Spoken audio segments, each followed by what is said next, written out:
بسم اللہ الرحمن الرحیم۔ السلام علیکم میرے پیارے بھائی اور دوستو۔ حضور اکرم صلی اللہ علیہ وآلہ وسلم نے فرمایا، ایک آدمی صرف ایک مکھی کی وجہ سے جہنم میں چلا گیا اور وہ دوسرا جنت میں داخل ہو گیا۔ صحابہ اکرام نے پوچھا، یا رسول اللہ وہ کیسے؟ حضور اکرم صلی اللہ علیہ وآلہ وسلم نے ارشاد فرمایا، دو آدمی ایک قبیلے کے پاس سے گزر رہے تھے۔ اس قبیلے میں ایک بت تھا جس کی سب قبیلے والے عبادت کرتے تھے، اور کوئی بھی شخص اس بت پر چڑھاوا چڑھاتے بغیر اس قبیلے سے نہیں گزر سکتا تھا۔ چنانچہ وہ دونوں آدمی بھی اس قبیلے کے پاس سے گزرنے لگے تو انہیں بھی بت کو چڑھاوا چڑھوانے کے لیے کہا گیا۔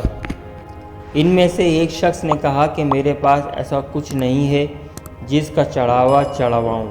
تو قبیلے والوں نے کہا کہ کچھ بھی چڑھا دو، خواہ یہاں سے پکڑ کر کوئی مکھی ہی نہ چڑھا دو۔ اس شخص نے ایسا ہی کیا، اس نے وہاں سے مکھی پکڑ کر بت پر چڑھا دی تو لوگوں نے اسے جانے دیا۔ چنانچہ وہ اس چڑھاوے کی وجہ سے جہنم میں چلا گیا۔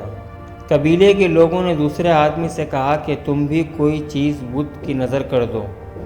اس شخص نے ایسا کرنے سے انکار کر دیا اور کہا، میں اللہ عز و جل کے علاوہ کسی دوسرے کے نام کا چڑھاوا نہیں چڑھاؤں گا۔